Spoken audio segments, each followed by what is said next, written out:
وہ کیسے آئیں گے؟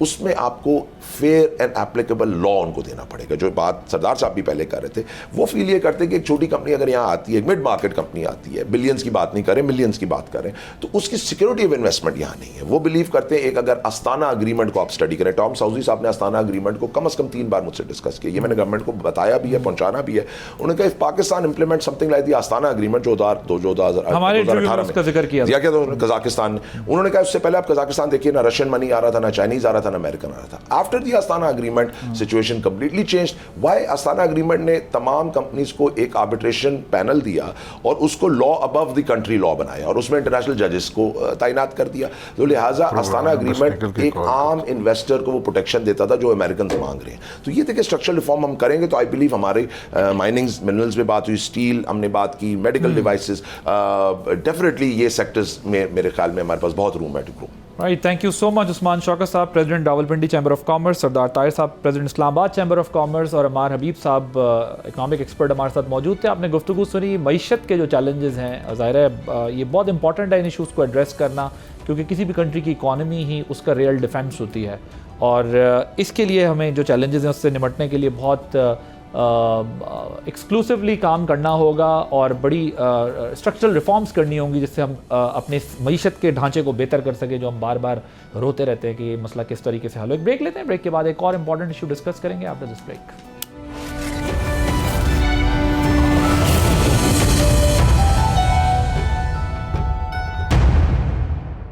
آج واشنگٹن میں غزہ امن بورڈ کا پہلا باضابطہ اجلاس ہو رہا ہے. اجلاس غزہ میں جنگ بندی, بحالی اور تعمیر نو کے لیے ایک اہم پیش رفت سمجھا جا رہا ہے. پاکستان بھی اسلامی ممالک کے ساتھ اس میں شریک ہے. پاکستان کی شرکت محض سفارتی موجودگی نہیں, یہ ایک اجتماعی اسلامی فیصلہ ہے. پاکستان طویل عرصے سے UN مشنز میں نمایاں کردار ادا کرتا رہا ہے اور امن دستوں کی فراہمی میں سر فہرست ممالک میں شمار ہوتا ہے. پاکستان کا موقف بہت واضح ہے. امن بورڈ میں شمولیت اصولی موقف سے دستبرداری نہیں بلکہ مؤثر فیصلہ سازی کا حصہ بن کر فلسطینی عوام کے حقوق کا تحفظ یقینی بنانا ہے. اس امن اقدام کے چارٹر پر ورلڈ اکنامک فورم میں کئی ممالک کے ساتھ دستخط کیے گئے. اسے وسیع عالمی حمایت بھی حاصل ہوئی. امن بورڈ کا مقصد مستقل جنگ بندی ہے, یرغمالیوں کی رہائی ہے اور UN سیکیورٹی کونسل کی قراردادوں کے تحت جامع امن فریم ورک پر عمل درآمد ہے. پاکستان نے ایک بار پھر 2 ریاستی حل کی حمایت دہرائی ہے, یعنی ایسی فلسطینی ریاست جس کی 1967 سے پہلے والی سرحدیں اور القدس شریف اس کا دارالحکومت ہو. یہی پائیدار امن کا راستہ ہے. اب چونکہ 2 سالہ جنگ نے غزہ کو تباہ کر دیا ہے, ہزاروں جانیں ضائع ہوئی ہیں, وسیع رقبے پر ملبہ پڑا ہے, تو اس پس منظر میں امن بورڈ ایک عملی قدم ہے جس کے تحت تعمیر نو کے منصوبوں میں رہائشی یونٹس, تعلیمی ادارے, طبی مراکز اور ثقافتی مراکز شامل ہیں. نئے غزہ کا تصور معاشی بحالی, سیاحت, توانائی اور ڈیجیٹل ترقی پر مبنی ہے, جس سے آئندہ 10 برس میں معیشت کے فروغ اور لاکھوں روزگار کی توقع ہے. پاکستان نے واضح کیا ہے کہ امن بورڈ میں شمولیت کسی فوجی کارروائی کا اندیہ نہیں. پاکستان کا کوئی بھی سیکیورٹی کردار اقوام متحدہ کی مینڈیٹ, قومی مفاد اور فلسطینی عوام کی خواہشات کے مطابق ہوگا. پاکستان بلاک پالیٹکس سے دور اصولی سفارتکاری پر قائم اور فلسطینی عوام کی آزادی, وقار اور خود مختاری کے لیے اپنی آواز بلند کرتا رہے گا.